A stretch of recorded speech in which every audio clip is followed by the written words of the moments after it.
Peggy 12. Hello and welcome to Cris Tales. My name is Derek Neal, and I am very excited to present to you this upcoming indie RPG. We call it our love letter to the classic JRPGs of the past, and by that we mean that this game takes a lot of inspiration from classics like Chrono Trigger, Secret of Mana, Final Fantasies 4 and 6, Super Mario RPG, and more. But it also has a lot of its own style, personality, and charm. Rather than just copying those games, we've done our best to build upon the elements that we thought made them great, to create something new and surprising for players to explore. Fans of classic JRPGs will feel right at home with Cris Tales, but they will also quickly learn that there's a lot more to it than meets the eye. Speaking of what meets the eye, the first thing I'd like to draw your attention to is just how beautiful this game really is. Everything is completely hand-drawn, hand-animated frame by frame in the traditional style, layered on top of itself to create the illusion of 3D movement in this world. I'd also like to introduce you to our heroine, Crispell, who is a young orphan girl from the city of Narim. She recently had her rose stolen from her, and she has traced it all the way here to this cathedral.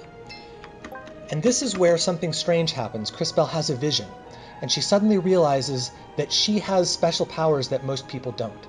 You see, Cris Tales is first and foremost a game about the experience of, interaction with, and manipulation of time. And elements of time manipulation permeate virtually every element of this game. And we will go over a lot of those in this demo, and I'll show you many different ways in which time mechanics interact in unique ways. One of the first of those is what you see before you right now, which is Crispell's ability to see the past, the present, and the future, all in real time, all on one screen, all at the same time. So on the left you have the past, where you can see the statues being built, and on the right you have the future, where you can see they're sort of overgrown with vines. Of course, this isn't just buildings and things like that, but the people, the places, the towns, the artifacts, everything that makes up the culture that these people live in. So for example, here on the left we have Old Lady Magda, who was a young, handsome woman in the past. And on the right we have young Marco, who in the future grows up to be a strapping teenager.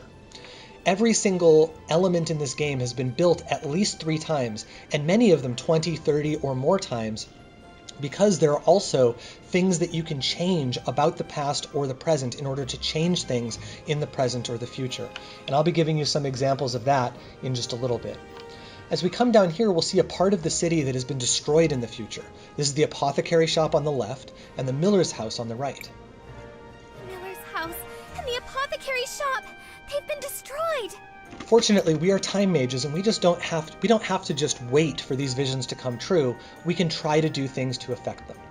And so we're going to come over here on the left, past Miss June, and we're going to speak to Carpenter Joe, who was a strong young man, many years ago, now is kind of old and sickly, and in the future, well, things don't turn out so well for poor old Joe.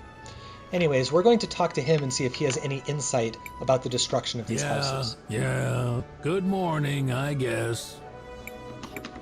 So the carpenter lets us know that ash blight, this rot that infects the houses, is typically responsible for this stuff, and if we want to fight it, we need some green leaf tonic. He suggests we talk to the apothecary, Miss June, about that.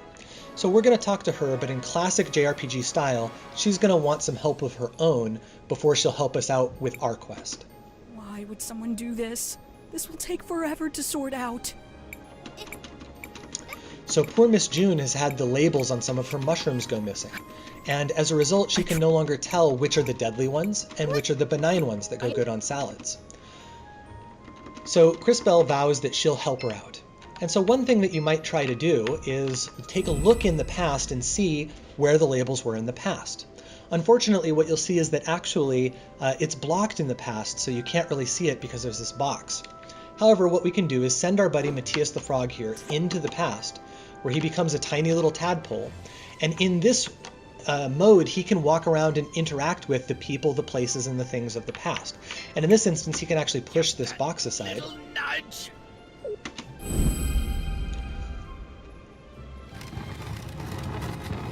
And reveal the information that we're looking for. Well, this one has a skull on it. I imagine this is the death cap. Having done that, we can now take that information back to the present, and we can now go retrieve the missing label, which we happen to know these kids stole, and bring it back to poor Miss June. This is a...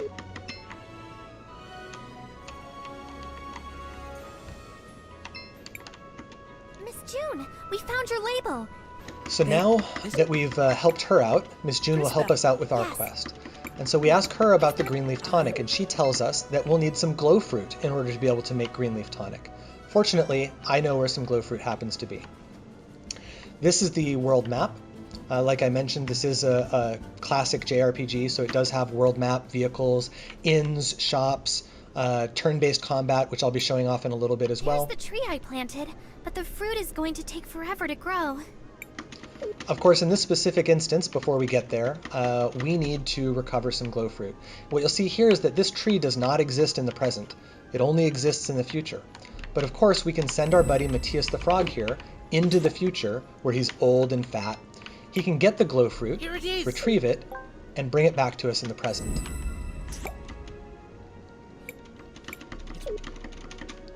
Now we can take the glow fruit back to June in order to get that green leaf tonic that we've been looking for.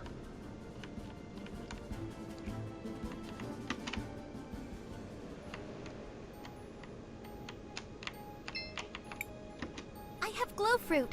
Will one be enough? And so now that we've given the apothecary the glow fruit, she's given us the green leaf tonic. Well, there's a...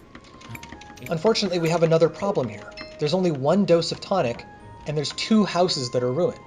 So we have to make a decision. Do we save the apothecary shop? The town's medicine comes from here. What about poor Miss Miller? You know, she has a young daughter who's going to grow up, and it looks like she's pregnant and has another one on the way in the future. Which of these 2 should we save?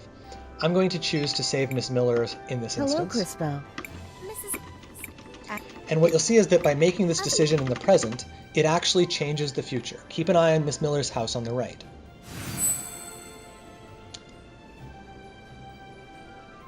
These kinds of changes and decisions that you can make permeate all throughout the story. There are so many different things that you can interact with in the past and in the future, and I'll be showing you many of those things as we move along here. The kinds of decisions that you can make in this game range from very small, like the color of a house, to things that impact the futures of entire kingdoms. And so I'll show you some of those differences right now. So if we come up here, we can see young Bernard, who is trying to make a living right now as a street performer. In the past, you'll see he always loved to play his violin. You'll see that in the present, he's trying to eke out a living. And in the future, unfortunately, it doesn't look like it's worked out, and he is forced into a life of crime. But depending on what happens to him, that future could change, as you see here. Now, not all choices are small in Cris Tales. Some decisions may affect the future of entire regions, and there are many decisions to make. Which decisions are actually available depend on which sets of side quests that you've done.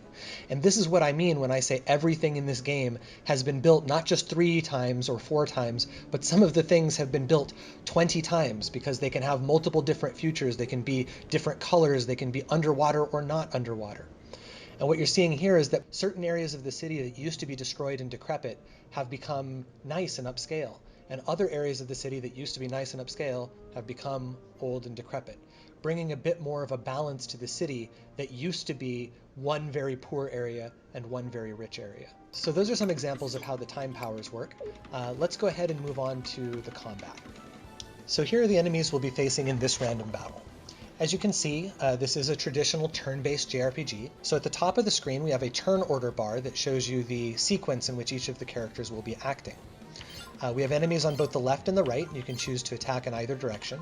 You can also use skills and spells, use items to heal your party members, defend or pass your turn so that someone else can act.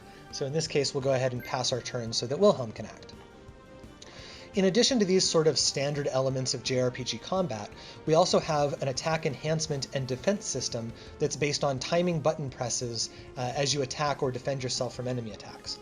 So for example, if I attack this enemy on the right, and I press the button right before I hit them, he'll do a follow-up attack that will do additional damage. It'll do more damage the better my timing is, and in that instance I got a critical hit. Here you can see I defended myself from the enemy's counterattack. I got it deflected. That's not the best version of it, but the better your timing is, the more of the damage you'll actually reduce. And of course, it's not just regular physical attacks that can be enhanced this way. Spells and abilities can also be enhanced, and doing that can change the properties of those spells and abilities. So for example, I can use Christopher's Fireball spell on this enemy, and if I successfully enhance it here, which I did, it will light that enemy on fire, and now it's taking damage turn over turn.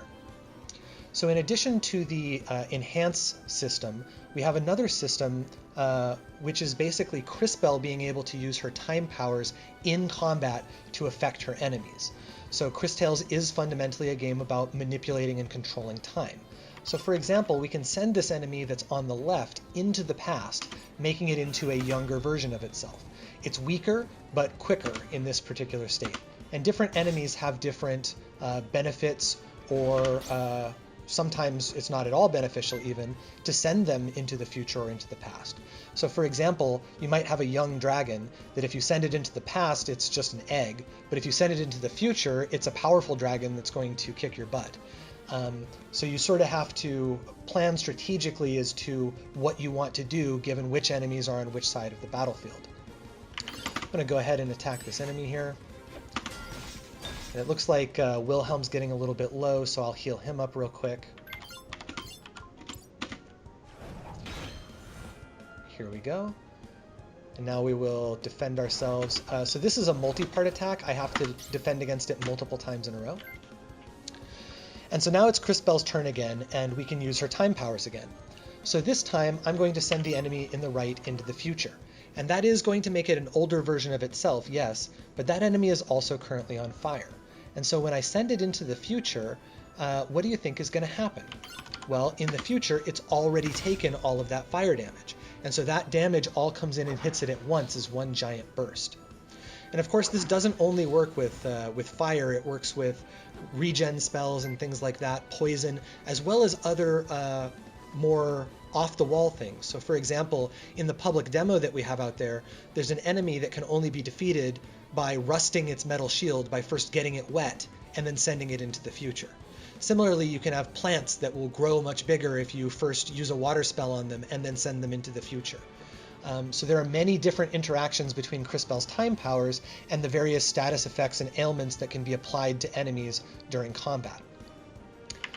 Now, this is not the only system that adds complexity and depth to what's going on in the combat. There's actually more even on top of just this. So there's also a system called the Synchro System, and there I failed to defend myself. But there's also a system called the Synchro System, which I'll be showing off now, which allows Crispell to use her time powers to speed up an ally so that he can create crazy combos. So for example, here we'll invoke the Synchro with Wilhelm and do his Yucca Rain and have him heal the party and send a whole bunch of exploding plant bombs at this enemy over here. And so here you'll see Crispell using her time powers to accelerate Wilhelm and let him take a whole bunch of actions all at once.